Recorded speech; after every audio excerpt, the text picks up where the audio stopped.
بسم اللہ الرحمن الرحیم۔ السلام علیکم عزیز طلباء و طالبات۔ آج کا ہمارا یہ لیکچر حصہ غزل پہ ہے۔ غزل میں ہمارے آج کے شاعر ہیں مرزا غالب۔ عزیز طلباء، اردو شاعری میں مرزا غالب کو جیسے اس کائنات میں سورج کی ایک حیثیت ہے، مرزا غالب کا بھی شاعری میں یہی مقام اور مرتبہ ہے۔ اگر ایک پلڑے میں اردو ادب کے تمام شاعر رکھے جائیں اور دوسرے پلڑے میں مرزا غالب کو رکھا جائے تو عزیز طلباء، شاعری میں مرزا غالب کا پلڑا بھاری ہے۔ مرزا غالب آپ 19ویں صدی کے بڑے شاعروں میں سے ایک شاعر۔ علامہ اقبال رحمۃ اللہ علیہ، آپ 20ویں صدی کے بڑے شاعر، اور جبکہ خواجہ میر درد آپ 18ویں صدی کے بڑے شاعر ہیں۔ یہ بات تسلیم شدہ ہے کہ 19ویں صدی کا بڑا شاعر مرزا غالب ہے۔ آپ کا پورا نام مرزا اسد اللہ خان غالب ہے۔ غالب آپ کا تخلص ہے اور اسد اللہ آپ کا نام ہے۔ شروع میں کچھ جگہ پہ آپ نے اپنے نام کو بطور اسد کو تخلص کے طور پہ استعمال کیا ہے، مگر بہت جلد آپ نے غالب کا تخلص استعمال کرنا شروع کیا اور یہی آپ کی وجہ شہرت ہے۔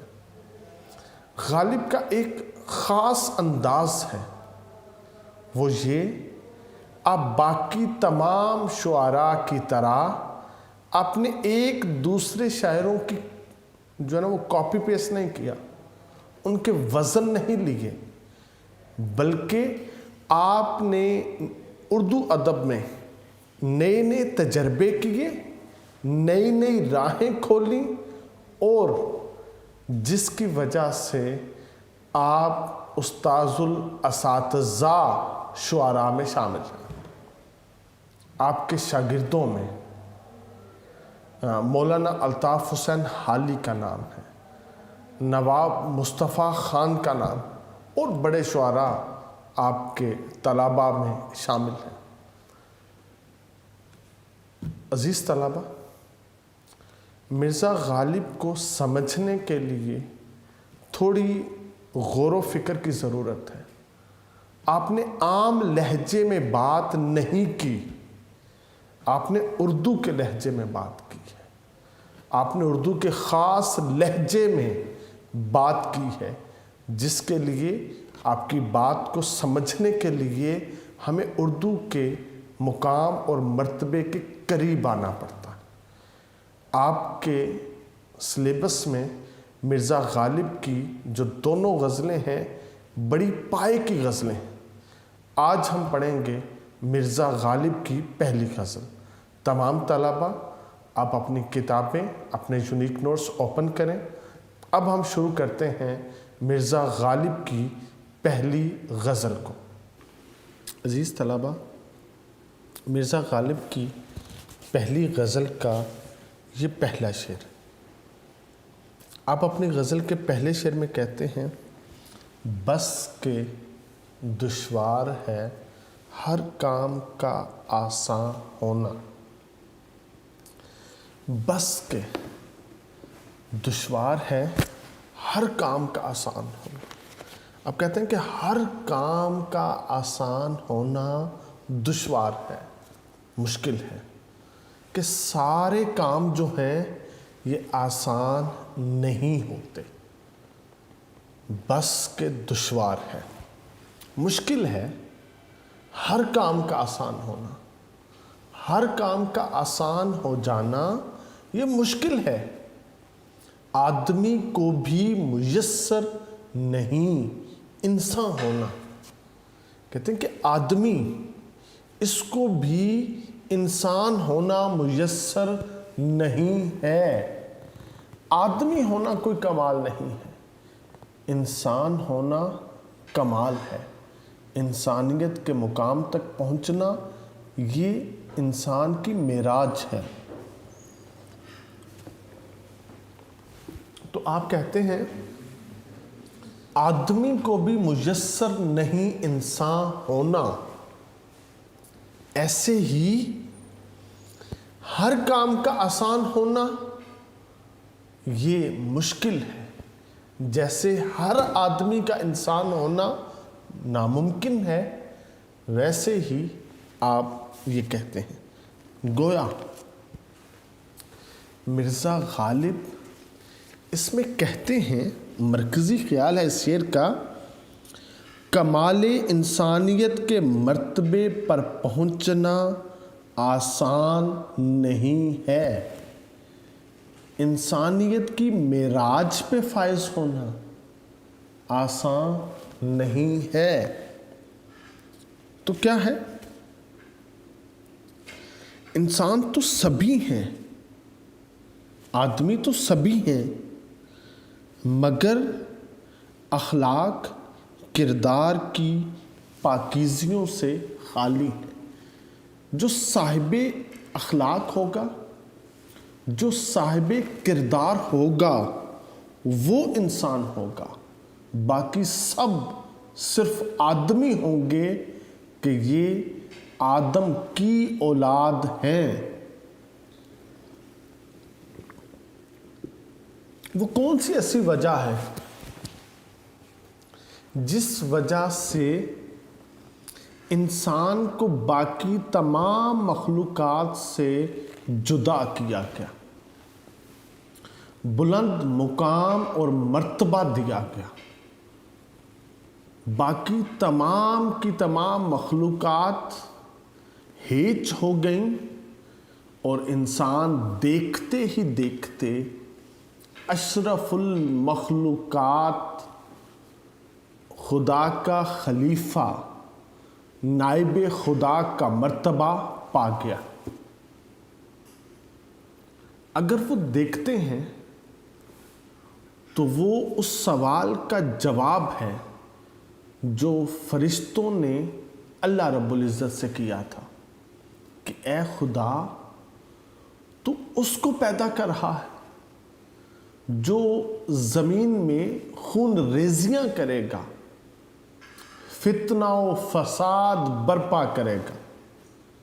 تو اللہ رب العزت نے کہا تھا جو میں جانتا ہوں وہ تم نہیں جانتے۔ تو غالب کا یہ جو پہلا شعر ہے یہ ہمیں بہت ساری چیزوں میں غور و فکر کرنے کی دعوت دیتا ہے۔ پہلا مصرع آپ کہتے ہیں بس کہ دشوار ہے، فیصلہ ہو گیا، مشکل ہے ہر کام کا آسان ہونا۔ ہر کام آسان نہیں ہے، یہ ایک حقیقت ہے۔ حالانکہ اگر ہم اس دنیا میں، اس کائنات میں غور و فکر کرتے ہیں تو ہم دیکھتے ہیں یہ دنیا کرنے کی جگہ ہے، دارالعمل ہے۔ انسان کے سامنے پوری کائنات مسخر ہے، یہ تسخیر کائنات کر سکتا ہے۔ اللہ نے اس کو استعداد، طاقت، قوت سب کچھ دے دیا اور کائنات کو اس کے سامنے مسخر کر دیا، جیسا چاہے تم میری کائنات میں تغیر، تبدیلیاں کر سکتے ہو۔ اب کائنات مسخر ہے، تسخیر کائنات کی ساری طاقتیں انسان کے پاس ہیں اور دنیا دارالعمل ہے، کام کرنے کی جگہ ہے۔ اس کے باوجود غالب جیسا شاعر کہتا ہے کہ ہر کام کا آسان ہونا ناممکن ہے، ایسا نہیں ہو سکتا۔ اور اپنی بات کے موقف میں بڑی خوبصورت اگزامپل دیتے ہیں، کہتے ہیں جیسے آدمی کو بھی انسان ہونا میسر نہیں ہے، ایسے ہی ہر کام کو آسان ہونا یہ میسر نہیں ہے۔ جیسا کہ کہا گیا ہے فرشتوں سے بہتر ہے انسان بننا، فرشتوں سے بہتر ہے انسان بننا، مگر اس میں لگتی ہے محنت زیادہ، اس میں محنت زیادہ لگتی ہے۔ اگر کوئی شخص انسان بن جائے، انسانیت کے مرتبے پہ فائز ہو جائے، وہ فرشتوں سے افضل ہو جاتا ہے، وہ فرشتوں سے برتر ہو جاتا ہے۔ مقام انسانیت پہ پہنچنے میں اسے سالوں کی محنت اور ریاضت درکار ہے، اور مقام انسان سے نیچے گرنے میں صرف ایک لمحہ چاہیے۔ گویا انسانیت کے مرتبے پہ فائز ہونے کے لیے سالوں لگتے ہیں، اور مرتبہ انسانیت سے نیچے گرنے میں ایک لمحہ لگتا ہے۔ لہٰذا انسان ہونا مشکل ہے۔ اللہ رب العزت نے جو 1,24,000 پیغمبر بھیجے وقتاً فوقتاً، وہ کیوں بھیجے تھے؟ اگر پیدائشی طور پہ ہر انسان اشرف المخلوق ہے، خدا کا خلیفہ اور نائب ہے، یہ انسان ہے، تو پھر اللہ رب العزت نے 1,24,000 پیغمبر بھیجے کیوں؟ وہ لوگوں کو صراط مستقیم پہ، وہ لوگوں کو توحید اور رسالت کے پرچم کے نیچے لانے کے، وہ لوگوں کو سیدھا راستہ دکھانے کے لیے تو آئے تھے، وہ لوگوں کو انسان کے وصف سے مزین کرنے تو آئے تھے۔ اس کا مطلب ہے آدم کی اولاد ہونے کے ناطے سے 2 ہاتھوں کا ہونا، 2 کانوں کا ہونا، 2 آنکھوں کا ہونا، 2 پاؤں کا ہونا، اور یہ چہرہ مہرہ، یہ وضاحت اور یہ بول چال سب میں ہے، مگر جو انبیاء کی نقش قدم پہ چلے گا، ان کی راہ پہ چلے گا، لوگوں کے لیے آسانیاں بانٹے گا، لوگوں کے لیے وہ فلاح اور بہبود کے کام کرے گا، اس کی زبان سے، اس کے ہاتھ سے سب محفوظ رہیں گے، جب وہ اعلیٰ اخلاق کا پیکر بنے گا، پھر وہ مقام انسان پہ فائز ہو جائے گا۔ تو اللہ نے اس لیے سارے انبیاء بھیجے تھے، اور خصوصاً نبی پاک علیہ السلام فرماتے ہیں کہ مجھے معلم کائنات بنا کے بھیجا گیا ہے۔ اب تو پوری کائنات کے معلم ہیں، استاد ہیں، آپ نے کیا چیز لوگوں کو سکھائی؟ آپ فرماتے ہیں میں لوگوں کے اخلاق بنانے کے لیے، سنوارنے کے لیے آیا ہوں۔ آپ نے تو سجائے لوگوں کے اخلاق اور کردار ہیں۔ آپ نے عرب کی بے آب و گیا وادی میں آپ تشریف لائے، اور چند ہی برسوں میں قرآن اور صاحب قرآن کی بدولت عرب کے جہلاء اور بدو زمانے کے رہبر اور رہنما بن گئے تھے۔ کرسچنز بھی کہتے ہیں اگر اسلام کے پاس ایک اور عمر ہوتا، پوری دنیا میں صرف مذہب اسلام ہوتا، اس کے علاوہ کوئی اور مذہب نہ ہوتا، آپ نے ان کو اتنے خوبصورت سانچے میں ڈھال دیا تھا، اور فرماتے ہیں میرے تمام صحابہ ستاروں کی مانند ہیں، تم کسی ایک کی پیروی کرو گے وہ تمہیں جنت تک لے جائے گا۔ تو کیا ہے؟ یہی ہے عبادت، یہی دین و ایمان، یہی ہے عبادت، یہی دین و ایمان کہ کام آئے دنیا میں انسان کے انسان۔ اور عزیز طلبہ، یہ بڑا خوبصورت شعر ہے، جن سے مل کر زندگی سے عشق ہو جائے وہ لوگ، جن سے مل کر زندگی سے عشق ہو جائے وہ لوگ، آپ نے شاید نہ دیکھے ہوں مگر ایسے بھی ہیں۔ تو عزیز طلبہ، مرزا غالب کا یہ جو پہلا شعر ہے، یہ انتہائی خوبصورت آپ نے یہاں پہ اپنے موضوع کو باندھا۔ اب اس میں ہمیں کیا چیز ملتی ہے، وہ یہ کہ اللہ رب العزت نے انسان کو اپنی صورت پہ پیدا فرمایا ہے۔ انسان تو احسن تقویم ہے۔ اگر انسان اطاعت کے مرتبے میں پورا ہو جاتا ہے تو پھر اس کے منصب کو خدا کی کوئی دوسری مخلوق نہ چھو سکتی ہے، نہ اس کو وہ پا سکتی۔ گویا اب کہاں انسان جسے انسان کہیں، اب کہاں انسان جسے انسان کہیں، چلتی پھرتی دیکھ لو پرچھائیاں۔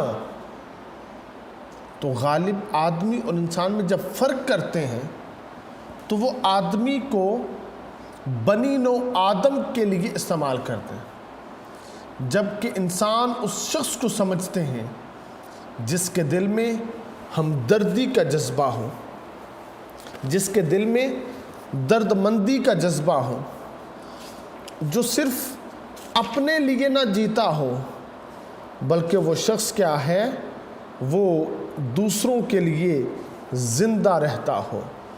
اس کی زندگی کا مقصد جو ہے وہ لوگوں کی فلاح ہو، لوگوں کی بہبود ہو، وہ لوگوں کے لیے آسانیاں تقسیم کرتا ہو، وہ بھوکوں کو کھانا کھلاتا ہو، وہ پیاسے کو پانی پلاتا ہو۔ تو عزیز طلبہ، مختصراً یہ آج دنیا میں آدمیوں کی کثرت ہے، یہ جو آدمی ہیں یہ سائے ہیں جو چاروں طرف منڈلاتے ہیں۔ اس کثرت میں کوئی ایسا شخص ڈھونڈتے سے نہیں ملتا جو انسانی قدروں اور پاکیزگیوں کا مرقع ہو۔ اس لیے ہر دور میں آدمیوں کی کثرت اور انسانوں کی قلت رہی ہے، کیونکہ آج ہم لوگ اپنے اخلاق، اپنے کردار کا ویسا نقشہ نمایاں کر رہے ہیں کہ اسلام تو خیر ایک بلند دستور زندگی ہے، اگر اس کے خال و خط عام انسانیت کے سامنے بھی پیش کیے جائیں تو انسانیت شرم کے مارے گردن جھکا لے گی۔ تو جو انسان کو یہاں پہ بھیجنے کا اور اس کی پیدا کرنے کا مقصد ہے وہ اس شعر سے بیٹا واضح ہو جاتا ہے۔ درد دل کے واسطے پیدا کیا انسان کو، درد دل کے واسطے پیدا کیا انسان کو، ورنہ طاعت کے لیے کچھ کم نہ تھے کروں بیاں۔ عزیز طلبہ، یہ مرزا غالب کا پہلا شعر تھا۔ اب آپ کی پہلی غزل کا ہم دوسرا شعر جو ہے اس کی تشریح کا آغاز کرتے ہیں. آپ کہتے ہیں وائے دیوانگی شوق کہ ہر دم مجھ کو، وائے دیوانگی شوق کہ ہر دم مجھ کو، آپ جانا ادھر اور آپ ہی حیران ہونا. یہاں پہ عزیز طلبہ بڑا خوبصورت مرزا غالب نے تخیل باندھا ہے. پہلے ہم اس شعر کے مشکل الفاظ کے معنی کرتے ہیں، پھر اس کا مرکزی خیال دیکھتے ہیں. وائے افسوس دیوانگی شوق، میری جو شوق کا عالم ہے نا، اس کی دیوانگی، اس کی انتہا دیکھیے کہ ہر دم مجھ کو، کہ ہر لمحہ مجھ کو. یہ دیوانگی شوق کا عالم ہے. آپ جانا ادھر کہ عاشق خود ادھر گیا ہے. ادھر سے مراد در محبوب ہے. عاشق خود ادھر گیا ہے اور آپ ہی حیران ہونا، اور عاشق خود حیران ہے کہ میں اور یہاں پر. عزیز طلبہ مرزا غالب اس شعر میں کہتے ہیں، مرکزی خیال ہے، شاعر اپنے شوق کی دیوانگی اور مجبوری کا حال بیان کر رہا ہے. یعنی جو عاشق کا شوق ملاقات ہے یا عاشق کا جو شوق دید ہے، وہ دیوانگی کی حد تک پہنچ چکا ہے، جس کی وجہ سے عاشق جذبہ عشق سے بے اختیار ہو کر بار بار محبوب کی گلی میں پہنچ جاتا ہے، جبکہ عاشق نے محبوب سے ترک تعلق کر لیا ہے. مگر یہ جو ترک تعلق ہے یہ عاشق کے بس میں نہیں ہوتا، اس لیے وہ درگاہ محبوب پہ چلا جاتا ہے، پہنچ جاتا ہے. عزیز طلبہ اس شعر کو سمجھنے کے لیے ہم ایک مفروضہ قائم کرتے ہیں تاکہ یہ بات صحیح طرح ہمیں سمجھ آ جائے. عاشق اور محبوب کی ملاقات ہوئی، ملاقات پہ جھگڑا ہوا، اور وہ جھگڑا جب اپنی انتہا کو پہنچا تو عاشق نے اپنی انا اور غیرت کے ہاتھوں مجبور ہو کے اپنے محبوب سے ترک تعلق کر لیا. جب جو انا ہے محبوب کی وہ اس کی ذات پہ غالب آئی اور جو محبت ہے یہ مغلوب ہوئی، تو عاشق نے کیا کیا؟ ترک تعلق کیا. اب جب ہجر اور فراق کا لمحہ آیا، یاد محبوب پھر سے اس کو تڑپانے لگی، تو اب عاشق پہ آہستہ آہستہ محبت غالب آئی اور عاشق اس کی انا، اس کی خودی یہ مغلوب ہو گئی.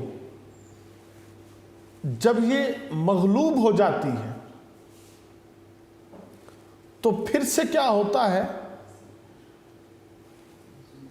کہ عاشق تڑپ کے عالم میں پہنچ جاتا اور وہیں پہ